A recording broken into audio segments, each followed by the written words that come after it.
Hello and welcome to the Keto Man's Club podcast. We're glad you're here, where each week we talk about men's health and lifestyle. We do so with the foundation of the ketogenic diet and lifestyle. If you don't know what keto is, stick around and you'll find out. The podcast will bring you real, honest fun. Each week we strive to uncover the tips and tricks that you can use in your everyday life to maximize your overall health. Find the clearest path to becoming the best version of yourself that you were meant to be. Hello and welcome to this week's episode of the Keto Man's Club podcast. My name is Chris. I am one of the hosts, and I am joined today, as always, by Jim and Alberto. How's it going, guys? Fantastic. All good. How are you, sir? I'm doing quite well. Still on the high from another grueling workout at the Krav Maga gym between work and now. So I'm still kind of riding that high from just getting off of a good workout. So we'll take that. Are you kicking over your head yet, Chris? That's what I want to know. Am I kicking over my head? No, that actually probably is something that's more reserved to like either Kung Fu or something like that. Krav Maga is all about self-defense in a very brutal and fast-paced way. It's attack quickly and get away as fast as possible. Okay. And break bones. And break bones. Yeah. Yeah. I almost got hit in the face today. So yeah. Anything but the face.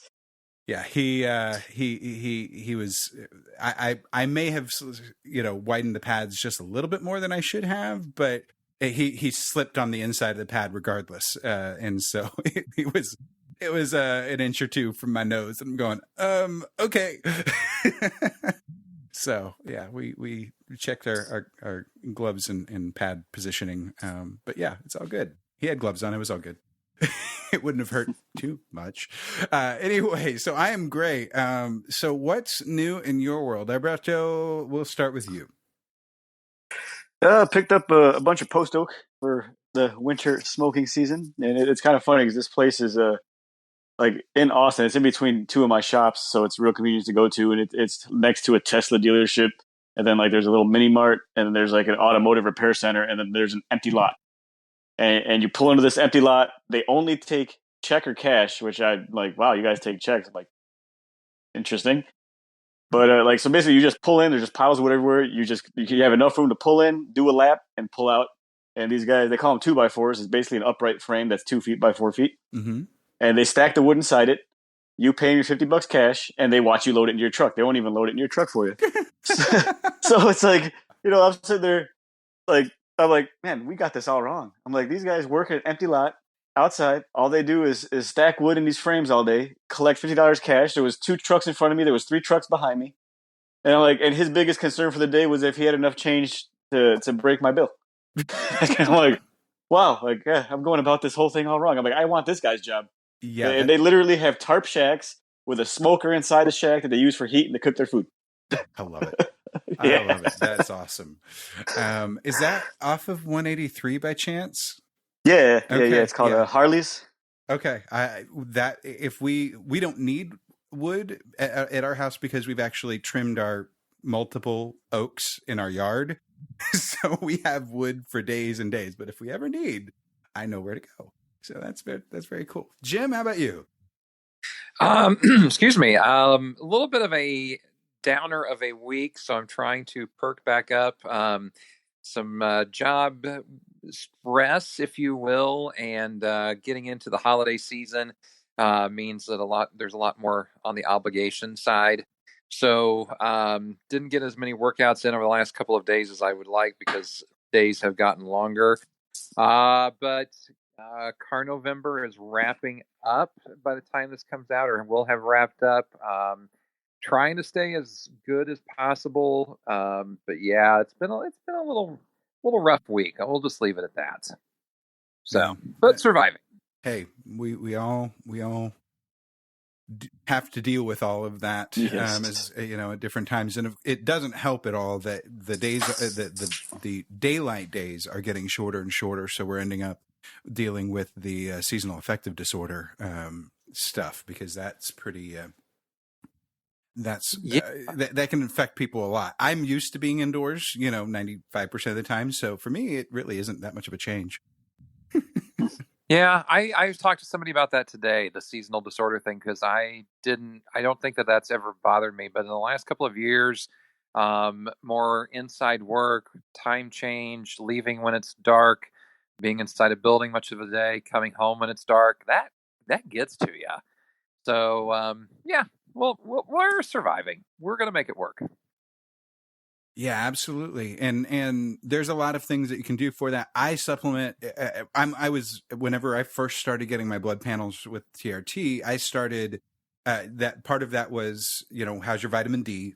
And so I started supplementing with both vitamin D and vitamin K like 2.5 years ago. My levels are now normal-ish, but I have to keep taking that stuff in a high dose daily to keep it there because I just don't get sunlight. Yeah. And so that's kind of an alternative way. Some guys will even do like 5 minutes at a time in a tanning bed if you can stand to do so. I would probably burn to a crisp at 5 minutes. So I was gonna say I'll be a lobster on that one, Yeah. so that won't. yeah, Yeah, it probably wouldn't even phase me. I'm not going to lie. No, I didn't know how to say it, Alberto, so I was just going to be like, "Oh, shut up here." no, that wouldn't phase you one bit. I'm certain of it. So that's lucky for you, I guess. They do have tanning beds at our gym too, so you could always use them there if you needed to. But I don't think that you're going to deal with that. You're outside most of the time versus inside. Yeah, about half the day. Yeah. So I'm out there for sure. Yeah. Okay, well, let's go through some call outs real quickly. I'm going to steal our Welcome Wednesday from today because it looks like Jim, I counted it, but is it 28 new people this week? 28, yes. That's just fantastic. And more people, and some of them are, some of them have been doing it for a while, so they just, found us. Others of them are maybe newer, but we always see a mix. But the awesome thing is that we're seeing more and more people coming to the group, and that means more and more people are finding us, which is probably a reflection of us getting a bigger reach into our communities around us and making an effective change. So, Jim, who do you got? Excuse me. I guess I need a drink of water at some point here. I am going to shout out Mike Russell, who posted today, quote, "My advice to you guys out there, stick to the plan. It works." Had my follow-up appointment on Monday. We're doing this on a Wednesday, so a couple days ago. Down 45 pounds since my last doctor's appointment in June. Down 72 pounds since April 1st. And we're recording this the third-ish week of November. So 7-ish months, give or take. Mm-hmm. Under 200 pounds and in the best shape I've been in 15 years. Excuse me. Mike says I am now off all diabetic medications, and my doctor is changing my charts to a history of diabetes. All blood work came back normal. History being had it, not anymore. Yep, that's very, very nice. We're seeing things like that all the time. I kind of got it. Actually, I'm going to save that for our topic here in a minute. Alberto, who do you got? I got a fellow member, active member, Greg Bevington, and he actually, for the simple reason, because I'm selfish, this is about me right now, that he posted a picture of his dinner and he made some chicken hearts and reminded me I haven't made chicken hearts in a while. So guess what I got in my freezer now? Chicken hearts. Yeah, I had chicken hearts for the first time at the Brazilian steakhouse at the meetup that we the North Austin or Georgetown meetup that we had recently. So that was interesting. They were rather chewy. They didn't have bacon wrap. I'm sure that the ones that you make are better. Yeah, the key that I found, because I brine them for 24 hours, and that completely changes the texture. Otherwise, they're just like a really chewy black olive. They got a lot of firmness to them. Mm-hmm. But if you can, you can cut that by about half if you brine them in salt water. Mm-hmm. So that's my go-to. Then you wrap it in bacon, and it just makes everything amazing. So everything's better with bacon. That's right. So let's. I'm going to pose the question, and then I'll kind of bring in why I bring up the question. How do you guys integrate your experience with keto and the recovery of health that you've had? Alberto, I know that you have something to say about this because of the UC groups. oftentimes we're met with people who are like fingers in their ear, la la la la la. I can't hear what you're saying, regardless of if it could help me. How do you guys deal with that? Because that's no fun. Yeah, I'll go I'm ahead gonna and start. let This Alberto might start. take this might take a minute. We got something brewing. No, I'm just. Um, I actually had this exact conversation with Tony, our friend Tony, up in Wichita Falls, and what it comes down to, because in those ulcerative colitis support groups, I'm just going to go ahead and call it, the ignorance is astounding, Mm-hmm. and you could try to argue with everyone and change their mind, you're going to get nowhere. So it's just I just accepted the fact that I'm just going to put the information out there. The information is there for anyone to research that they want. The information is there for anyone to argue that they want. I don't really argue over the internet, so I just kind of give them a smile and a nod and a thumbs up and say, well, thanks for your comment, and just move on. But the way I look at it is I'm fairly consistently posting. A lot of it's food, a lot of it's my workouts, a lot of it's my success stories. So anyone that has a negative comment, due to the algorithm, they're seeing everything I post anyways. Yep. Yep. Jim, how about you? I really don't have much to add from what Alberto said. It's just funny to see how people read into things, into social media, and take their opinions and all that other stuff. So I'm just gonna keep riding along with Alberto and you on that. Yeah. Well, I can answer for Jim too. let me throw an answer in for Jim. This is just strictly based on me, because I've said it before. I never told anyone. Like, I was keto for 2 years. Mm-hmm. I mean, outside of immediate family, because I just didn't want to be that guy. I didn't know if I was going to stick with it. I didn't want to be like, you see, your friends will hop on keto on Facebook for like 2 weeks, and they're posting, this is keto bread, this is this is that, and then like 3 weeks later, they're back to usual, and I didn't want to be that guy. Yeah. So I never told anyone outside of immediate family, and to be perfectly honest, it never came up ever, even in social gatherings. And it took about 2 years before one of my a painter at one of my shops actually was just like, he's like, hey man, he's like, do you eat keto? And I was just like, yeah. And he's just like, oh, he's like, because I was looking into it, and I started, and all of a sudden, like, he put the dots together and it just clicked. But at that point, like, he knew me 2 years ago, and he knew me, and he knows me now. So when in the context of that conversation, it legitimately comes up as they're curious and they've already seen the results. So it's not like that whole like, oh, you're going to kill yourself and die. Like, dude, I've been doing it for 2 years, and they know it now. So it eases it all over completely when they approach you out of genuine curiosity. Yeah, yeah, that's a different scenario. The reason I asked the question is that I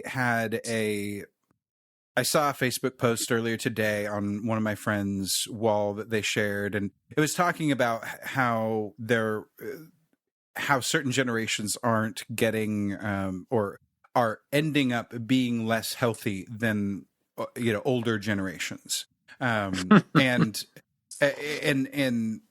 a large part of the discussion in the article was talking about the status of healthcare and how expensive it is and how hard it is to get good quality healthcare. And I totally get that. I don't disagree with that point, but I tried to chime in, hey, there's something else. You can use food as medicine. You can How dare you? Yeah, you can totally fix, and so I had a little discourse back and forth with some people, back and forth, and nobody got really, really rude, but they were so blinded by that their only option was life-saving pharmaceutical drugs. When I've seen people like Alberto and everybody from the Meat Heals movement and all of this stuff, and I tried to give them some resources and information in response to their back and forth, and I was just like, they were not going to hear. I ended up deleting my entire thread because I just knew it was not going to go anywhere, and I felt bad at hijacking somebody's wall post. If it had been in a Facebook group, I would have just left. It wouldn't have been a big deal, but it was frustrating to me because I'm like, yes, I know it's not going to solve your asthma completely, but it can sure make it a whole heck of a lot better.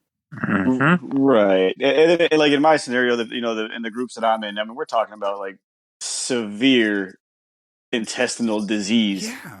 And, and most of them are still convinced diet has nothing to do with it. And I just tell them, hey, like, you're going to try to tell me that the food you put in your gut has nothing to do with your gut, then okay, well, let's just agree to disagree there. Yeah.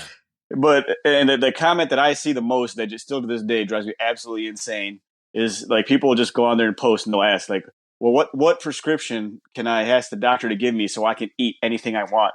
And I almost break my phone every time I see that comment. And and there's varying degrees of everything. So some people are in really bad shape. And my argument to them is like, okay, so let's assume that you change your diet and it eases your symptoms by like 20%. You feel 20% better. If you feel 100% like right now, isn't 20% better a step in the right direction? Yes, absolutely. And I'm going to have we to also live that one. Yeah.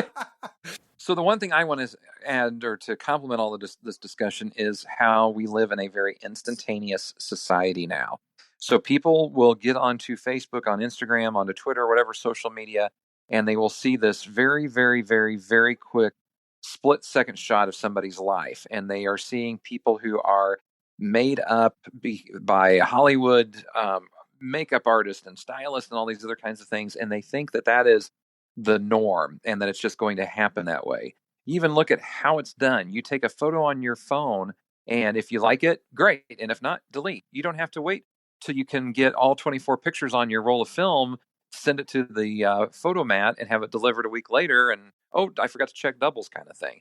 So we're just in this instantaneous world right now, and that work ethic is not really as prominent as it used to be. Mm-hmm. So consequently, people aren't willing to go for, I've lost 3 pounds this week, I want to go for another 4 in the next month and whatnot. It's no, I need to get some pill that's going to make me lose 100 pounds in 5 minutes and I'm going to be a rock star again. Doesn't work. Doesn't work. Yeah, I just, the thing that convinced me that at least, if nothing else, now I don't think necessarily that the paleo diet as described by most places and most resources is exactly right on what it was like to eat thousands of years ago. But I do feel like the idea of, okay, let's think about this. How did we eat a few thousand years ago? That's how we probably need to eat now, because the same diseases that are rampant right now are not rampant back then. And then we had common sense knowledge of where and what to do in relation to different common diseases like diabetes. There's documentation from, I think it was the 1940s. A book in the 1940s that says, here's a list of things to completely avoid if you are diabetic. And it's all the carbs. Yeah, I saw that. Yeah, it's all the carbs. And so it's just like, well, I think we had this right a few hundred years ago, maybe. And even within the last 100 years, we had this right. Why don't we have it right now? And we know the answer to that. And that's a whole other rant that we won't get into. So let's not get into that rant, that rant right now. Let's go ahead and dive into our guest. We do have a guest this week, and we are joined by Jared McGuire. He is one of the lead people, maybe the lead person. We'll get into all the details of that here in a minute, of Alternasweet brands. And he's got a really great story that he's come on, he's going to share with us. And some of that story is what developed into their products that they sell and provide for the ketogenic and low carb community. So welcome, Jared. Hey, thanks guys for having me. Yeah, absolutely. It's our pleasure to get to have you join us and get to meet you on a deeper extent. Now, we let's start out with this real quick. We normally start out with your story and we'll start at the beginning. We're going to get there here in a minute. But one of the things that I did in the group when we were originally going to record this was I took an informal survey. I said, for no reason whatsoever at all. There was reasons, of course.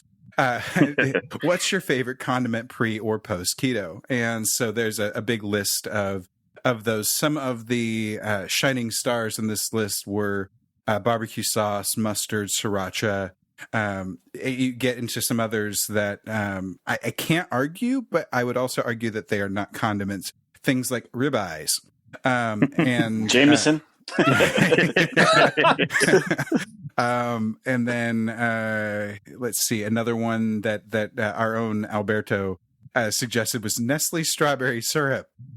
So yeah, not a condiment, at least not in my eyes. But anyway, depends on what you pour it on. Yeah, I guess it depends. So there was some really good, things that people liked, and we in typical form had some fun with it as well. So it was a really good survey to see that people do like condiments now and in the past, and having a low carb alternative to that is a very good thing. So Jared, let's go ahead and dive into your story and how you kind of got into the condiment world. But first, start with your health journey and what brought you into seeking after keto and whatnot. Yeah, so my journey started back, I would say, kind of like when the Atkins diet was really popular, 2003, something like 2004. That. Yeah. I was introduced to it, and I was overweight myself. Needed to lose some weight. I just was feeling really sluggish, and I'm like in my early 20s, and I'm like, this is weird. I should have tons of energy, and why am I gaining weight? So I was introduced to it, basically low carb, Atkins diet. And man, I just lost weight really effortlessly of food I actually liked eating. And so that's what kind of kickstarted me was back then. And I've fell off, the years in between, and started getting the symptoms again of low energy, just gaining weight, just kind of frustrated in general. So yeah, 2011, I just wanted to get back on the horse, really, because I knew that, low carb ketogenic eating made me feel the best. And, I could, like I said, I could lose the weight pretty easy, and I knew it worked. And so I got pretty strict with it, from then on to currently. Just really for me, my journey was more preventative, and I was showing symptoms of, might having some health problems down the line, and so that was what kind of motivated me, is just the preventative, the maintain a nice healthy weight, and just not be sick. And so that was kind of my thing. I guess I wasn't one of those guys that lost, 200 pounds and, already had 3 heart attacks or anything like that. But my story was really preventative and something I believed in. I believed this way of eating.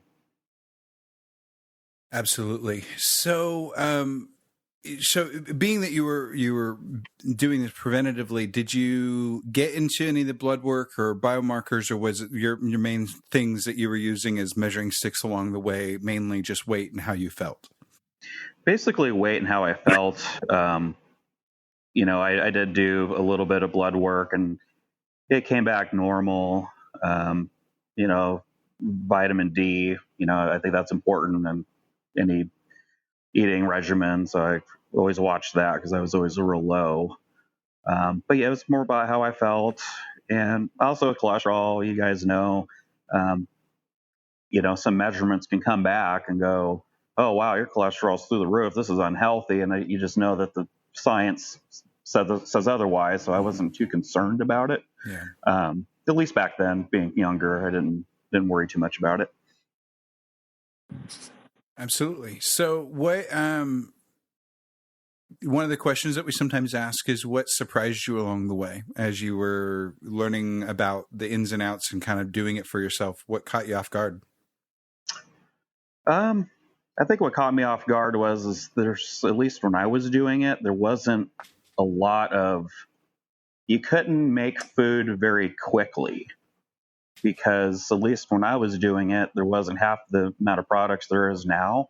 So, I mean, you had to just home cook everything. And that's what surprised me, is like, oh, I can do this low carb thing, and, they got to have like quick options, and there really wasn't. So it's actually, I had to put a lot more time than I realized into it. So what were you making when you were cooking for yourself? Oh gosh, I I don't know. I was doing back then all the like kind of the fathead dough, but I don't even think it was called that. There were so many different like pizza recipes. Um, did a lot of burgers, meatloafs, I mean steaks, just that kind of stuff. It all needed to be prepared.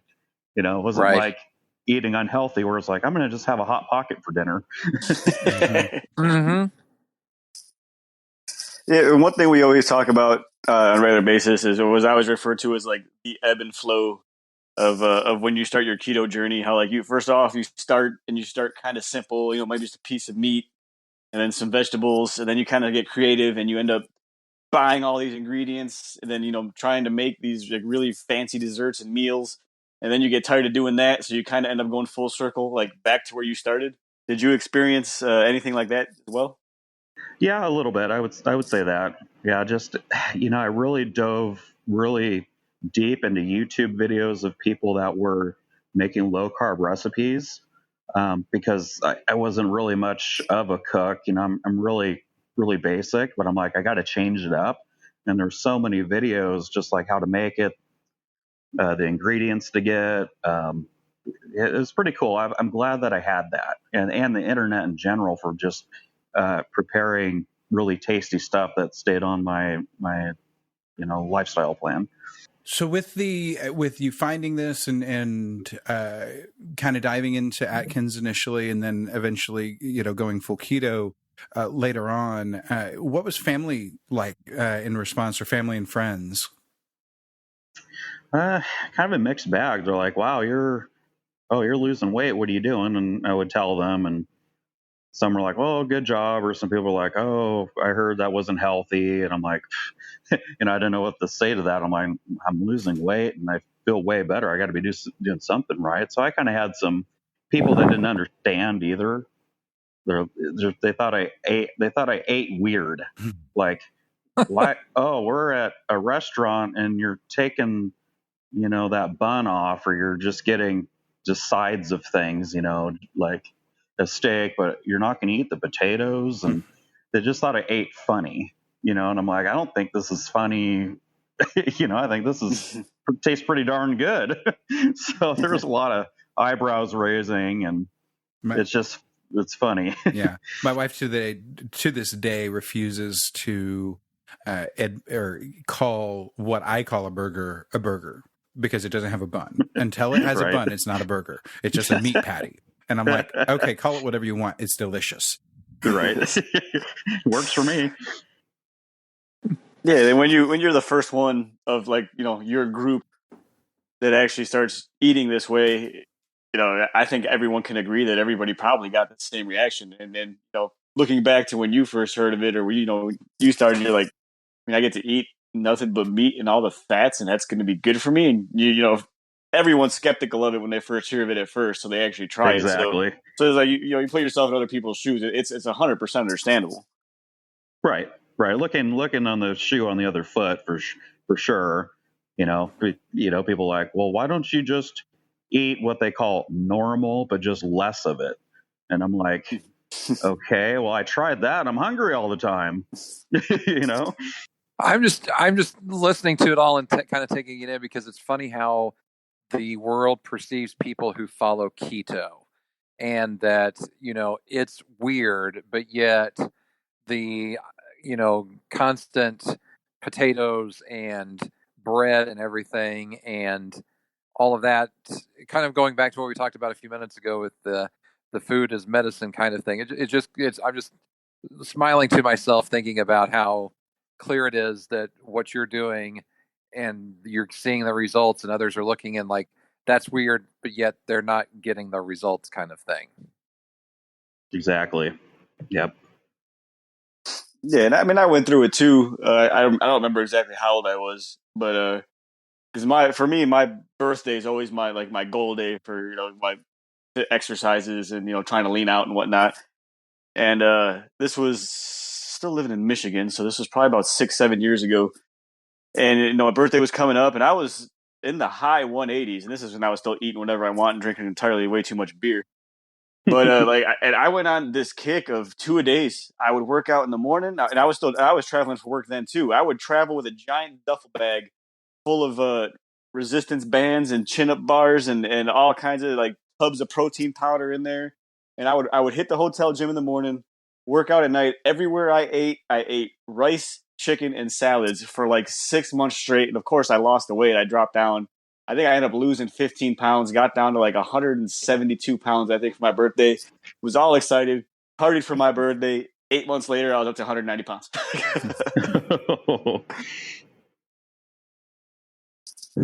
Tell me, you haven't really talked about your family, Jared. Were you a bigger guy compared to the other members of your family, or what's your yeah, I mean, situation? yeah, my family, yeah, they're overweight, but not like really obese. And then my problem started, early teenage years, just, looking back, eating the wrong thing and way too much of the wrong thing. It's funny. I just realized like being overweight, but I just noticed as I got older was about just the energy level. Like I said earlier, it's like, I had a hard time kind of like walking around the grocery store. And I was like, wow, this is weird. I'm not like winded, but just like, I don't know. I need to take a nap. I took naps and I'm like, what? I haven't had a nap in a long time. Right. So when you felt that lethargy, you felt the tiredness and everything.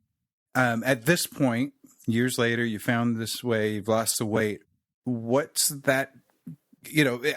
Now for me personally, and the reason I asked this question is that, like, when I first started losing weight, my energy skyrocketed, and then I've kind of balanced out a little bit, and I've kind of, even now, I still have way more energy, and I get, way less tired now than I used to, even after, hour-long Krav Maga classes. But what's that been for you? What's been your experience?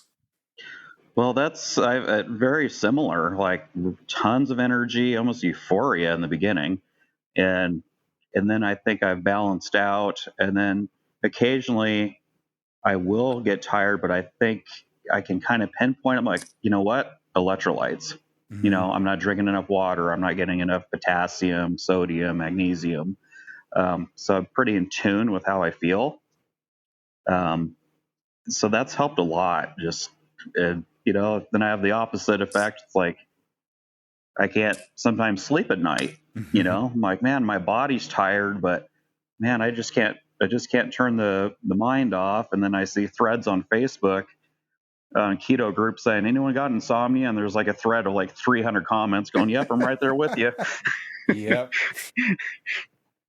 Yeah, that was definitely me early on with whenever I had that initial, like, my fat stores were releasing in mass. Mm-hmm. That was absolutely me. I just couldn't sleep. I and that's also kind of when I was starting my podcasting stuff. And so I used every ounce of that energy. I would stay up until 2 or 3 o'clock in the morning, and it was no big deal.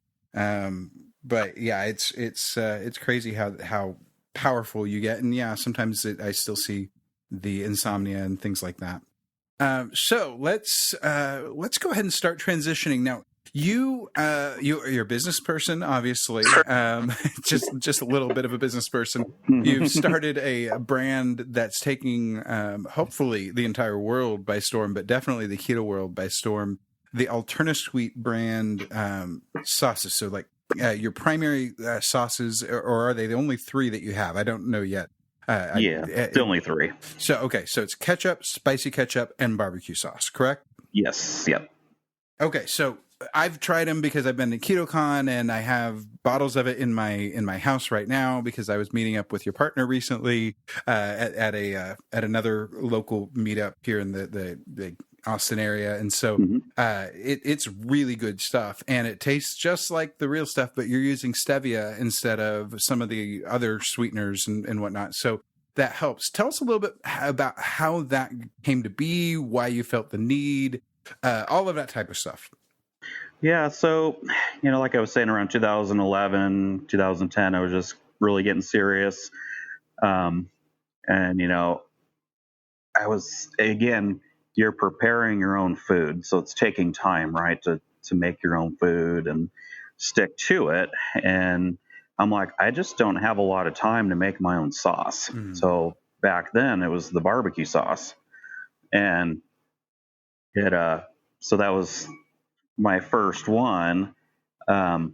So I just didn't have a lot of time for that. So I went to the store. There was a couple sugar-free barbecues, and I'm like, oh, I'll grab that. And I make my food, I pour it on there, and I just want to throw up. It just wasn't good. So, and a lot of them had some not so desirable ingredients in them either, or a lot of artificial sweeteners. I was trying to limit myself on that. So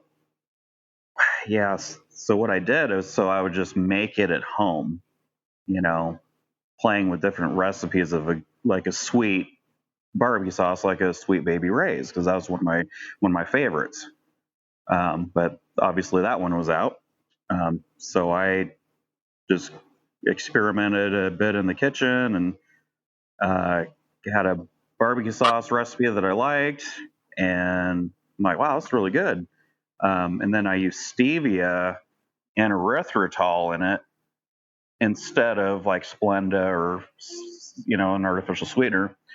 And I'm like, it's still pretty good. And actually had like a roommate there who he ate whatever he wanted. He had the palate of just somebody that ate everything. And he saw a little jar in the fridge and he tried it and he's like, wow, that's really bomb. That's good. And I didn't tell him it was low carb or anything. So I thought, might be on to something there, So that was kind of the start.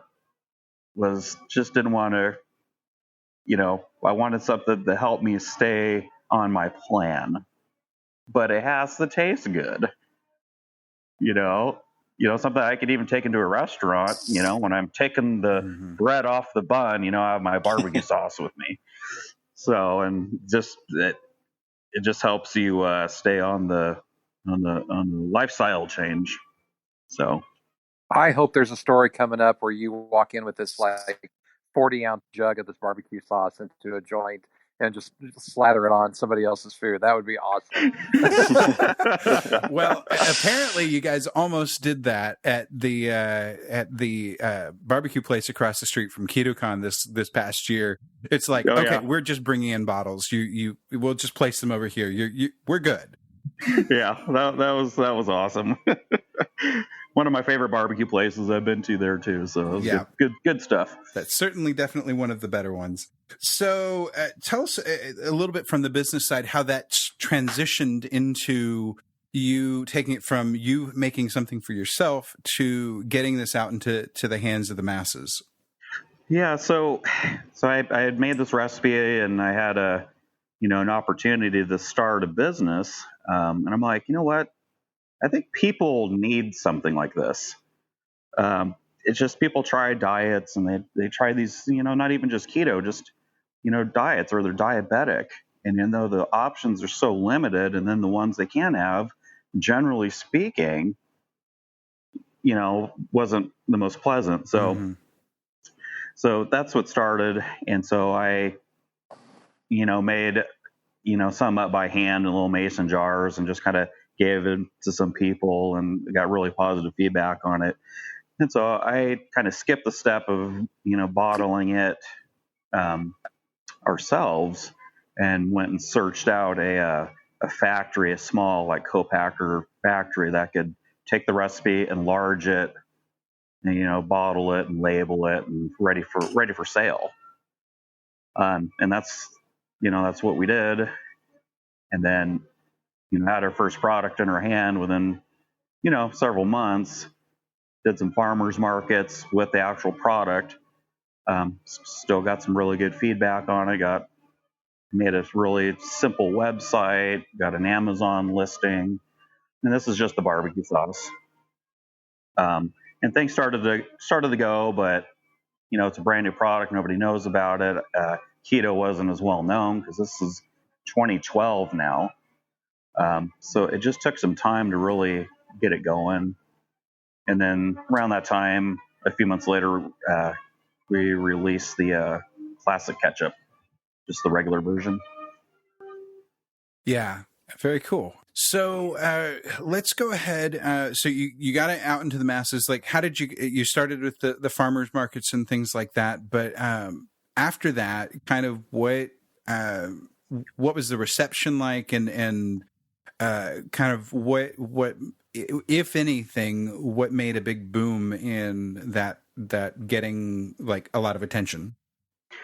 Well, my business partner Misty, who you met, Mm-hmm. she came on around that time, right when I had gotten the Amazon listing on there. I got a little basic website, but it really wasn't selling a lot, because the marketing is the hard part, getting it out there. Sure.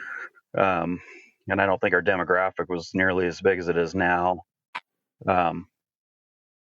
So she came on and kind of helped take it to the next level, as far as we even tweaked the formula together to make it that much better. And we did, took a little time off in between there to really reassess what we're going to do with the business to get it out there.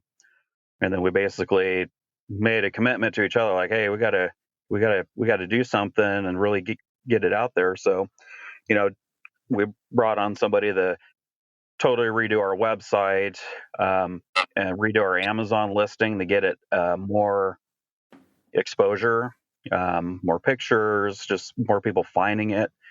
Because we decided, let's just focus online, because we were trying to do grocery stores and all that other stuff, and that's hard. And so let's just start online and build it out from there.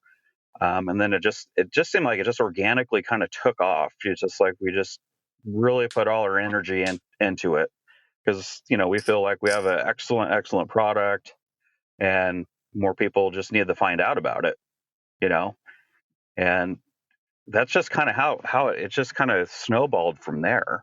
Yeah. And then people find out about it, and then people ask their little local store about it. Now there's all these keto stores popping up everywhere, and then they're like, hey, we've heard about Alternasweets, can we want to bring it in, and so people can buy it off the shelf. So it's been really exciting. Yeah, it really is. There's a place in San Diego that got a lot of attention, being kind of like the first fully keto grocery store, and they had all of your stuff. What they had at the time, I saw several vloggers come through there, and they were like, yeah, we're out of that one already. Yeah, right. That's a good problem to have. That's a good problem to have, for sure. You guys have been at KetoCon now for a couple of years. A couple years ago, you kind of sat in with Jimmy, giving away the free bottles to folks to kind of get the word out. And this last year, you had one of the better booths out at KetoCon, because you were serving barbecue brisket. I think it was brisket that you'd pulled pork. Yeah.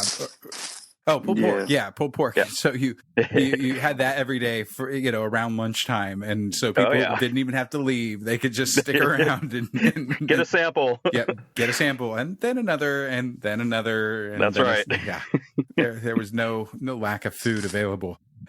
So what has that been reception wise for you between conventions? Obviously now you're doing more than just KetoCon at this point, because it's just prudent to do so. What's that been like? No, it's been great. I think KetoCon's been our best one that we go to, because it's so large. And we went to the very first KetoCon, and it was a little nothing. Mm-hmm. I mean, it was really small, and I'm like, man, I'm glad we didn't get a booth of this thing, but it was their first year. Yeah. And it's just blown up. And so KetoCon in specifics, just love meeting everybody, and they love the products. And then we've done, a handful of others that have been nice. And I really enjoy it, Misty, also, because it's specific to, our market and the people we can relate to. And, when we all sit down and eat dinner together, we're not it's not like we're the ones eating weird, right? Mm-mm. Because No. you go out with some friends who are like, oh. So we all eat kind of the same way. It's really cool. I really love the community. I mean, it's been really, really awesome. So now do you find yourself going around to farmers markets looking for like what you think is the next best thing? Or like you go to a farmer's market and you try so much product, and you're like, man, you're onto something here. Like I could totally help you out. Well, yeah, I mean, not so much farmers markets, but even some, other keto companies that are starting out that maybe I've seen at KetoCon or other trade shows. And I go, you know what, man, I could have used that 10 years ago. It's just amazing. Some of the products now, I'm like, man, this would have been so nice to have. I'm like, this would have made things so much easier. Like, Yeah, well, like even at this very last KetoCon, if I remember correctly, wasn't there a booth that like all they offered was like ingredients and flavors to other companies? Like they didn't have anything to hand out to anyone, but they just had very clean ingredients and very clean flavors, however they do it. And like that, their whole business model is like, we supply these to the people that actually make the products. Like that's why we're here. Like we don't have anything you can taste. We just have the raw ingredients and it's all clean and it's all keto. right. There was actually a couple of those, if I remember right, and that's a really important thing to see come to the community, because people like Jared and Alternasweets, they've got to have something to make their product from that without having to start from complete scratch. I know that when we were at this meetup, Misty was so excited that she found like a mass dealer of like blocks of stevia or something. Like it was like crazy, like being able to find it in mass quantities or something. And so that's an important thing to have come to the market. It is. Yeah. So Jim, you were gonna chime in there. I was just going to ask what's the next item to come up, because you mentioned the barbecue sauce and the ketchup. So what's on your wish list of creation? Yeah. So we've had requests for people. They want like a spicy barbecue sauce. Mm-hmm. And so we're, experimenting with a good, like spicy version of the barbecue sauce, especially with the reception we've gotten with the spicy ketchup. So that would be a good compliment. And we've looked at a lot of different things, could maybe some Asian type flavors of sauces. And we would never rule out maybe some dressings at some point. But yeah, no, that's kind of like where our direction is, just with those condiments. Maybe a mustard style condiment is something we've thought about too. Yeah, honey mustard was one of the things that was mentioned in our survey, and that would be killer. Like I would totally like that, or something like a Chick-fil-A sauce would be just that. If that was keto, oh my Lord. Oh yeah, that'd be going down.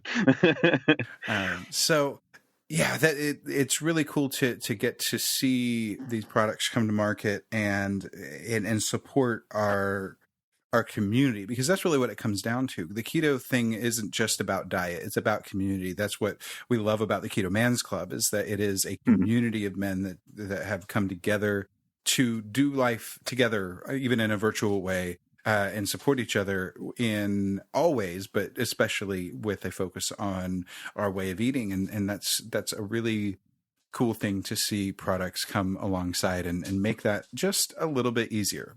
Because just like you said at the start of the barbecue sauce and everything, that, making that sauce from scratch. My wife she makes barbecue sauce. Of course, it's not keto, but she makes barbecue sauce herself. And the amount of ingredients and the amount of work that goes into making 12 to 24 ounces of that stuff is just astronomical in comparison to what I would say it's crazy. So it really is one of those things that I am definitely an advocate for, having clean ingredients. And so let's are there any ingredients that are coming around that you guys are excited about maybe including in future products?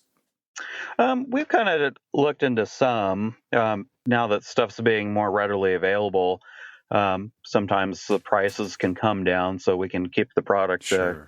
competitive, which has helped.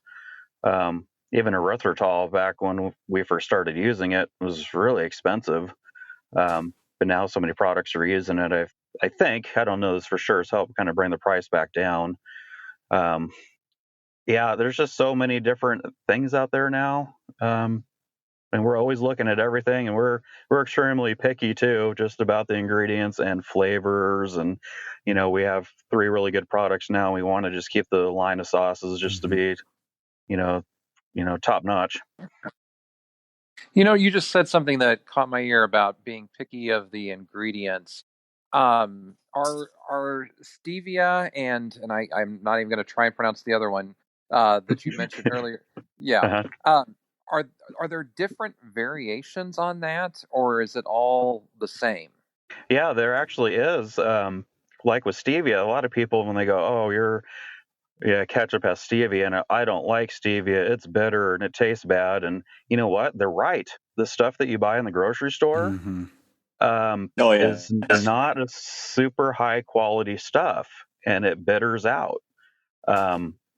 So that's why we had searched high and low to find the best tasting, cleanest, stevia they have. And you know what? It's pretty darn good.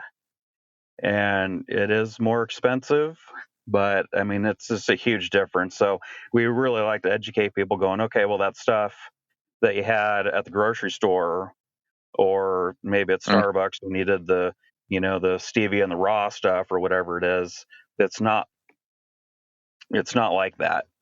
So we just try to do a lot of education, and that's why we think sampling's so huge. People try it first. Oh, I can't taste this.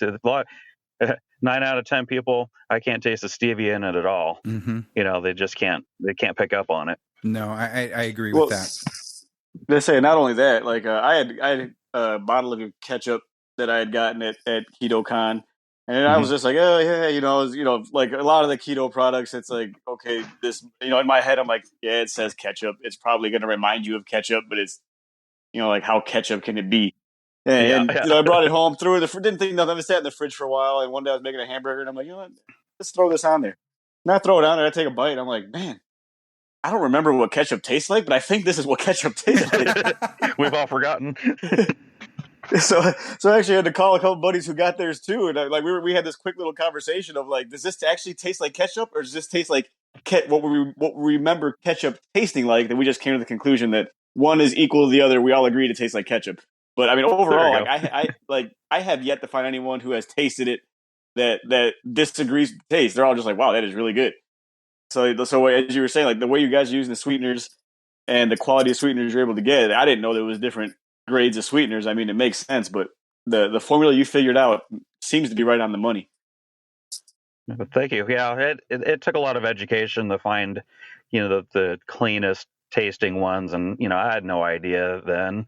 I mean, my first batch of barbecue sauce that I made was stevia in the raw. I'm like, oh, I wasn't really educated on maltodextrin and all that stuff, and threw that in. I'm like, well, this is stevia, but it doesn't quite taste very good, so let's try plan B. So it's been definitely a learning process. And yeah, it's been pretty exciting. Jim, any other questions? We're starting to get to the end of our time here, and we want to respect that. Yeah, I'm kind of just fascinated about the whole process and how you got to this point, man. So very nice work. Well, thank you. Now, Jim, you probably haven't had the opportunity to try Alternasweets ketchup or anything. No, I have not yet. Yeah. That's my 2020 KetoCon goal. There you go. Everything. We'll be there. Yeah. And so let's do our plug for a couple different things here then. So number one, you want to be at KetoCon 2020 here in Austin, Texas. I'll get the dates up here in a second. But we're going to get together and we're going to have a good time as the guys, as well as there are so many speakers that can illuminate things that these little things that you pick up during these presentations that are just phenomenal. That you don't want to miss it. For the speaking, for the community, that the community is just unparalleled. All the vendors like Alternasweets are there, and you get to sample it and get almost sick on how much erythritol you eat in the period of 3 days.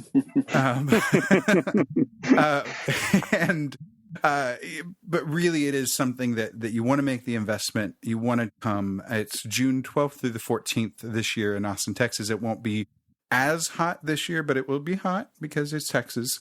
But it's definitely worth the trek down here into the great state of Texas to be able to connect with so many different people and products. That's so definitely, and we are going to work to find some type of a Keto Man's Club event to have during that weekend, so that we can all have some time ourselves to connect with each other and really get to enjoy that time as well. So that's our plug for that.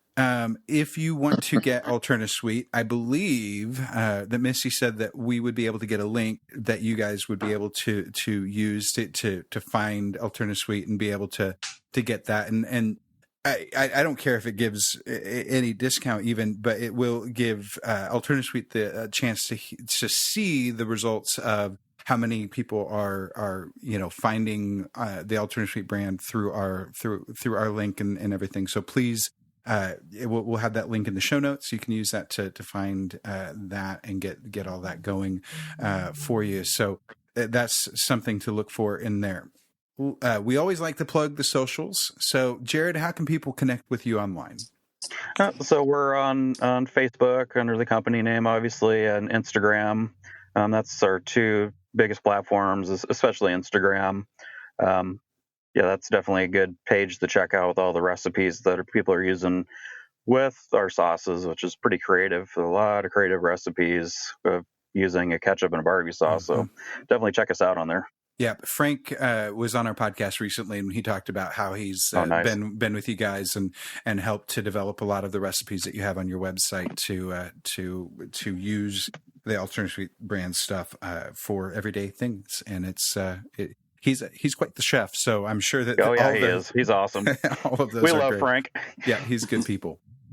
So that's how we can connect with you guys, and that's awesome. Let's go around the horn real quickly. You can connect with all of us. And Jared, you are in the group as well. I'm sure that you probably don't have that much time to spend in the Facebook group. But you're in the group too, so people can connect with you there. Yep. But you can connect with all three of the hosts there. Tag us. We'll be usually minutes away because we're all data hoarders and we like to make sure that we're close to our devices.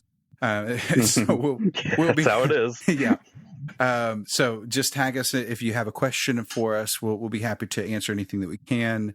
So that's one way to connect with us.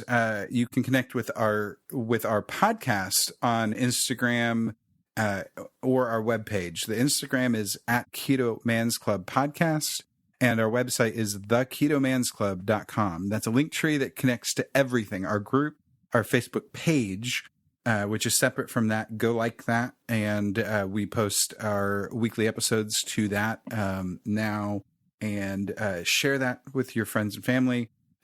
You can connect with all of our social things easily there on the link tree, so you can use that. And so theketomansclub.com, that's a really great, easy resource for you to use to connect with us. You can connect with me on Instagram at @ActUpAndKeto. And Alberto, how about you? Same thing, Instagram. Well, not the same thing as you, of course, but on Instagram, it's the Keto Cholo, and that's where you'll find all the random stuff I do, mostly workout stuff, food stuff, and that pretty much covers it. Yep. Jim? Mine is Jim Inman, Jr., Jim Inman Jr., and you'll probably see some photos of my dogs mixed in as well. Yeah, you posted some pictures, I think it was on your Instagram, of the holiday decorations that you've recently put up, in your dog showing off in a line, sitting still. I have no clue how you did that. My two dogs won't sit still for nothing. Food motivated, Christopher. Food motivated.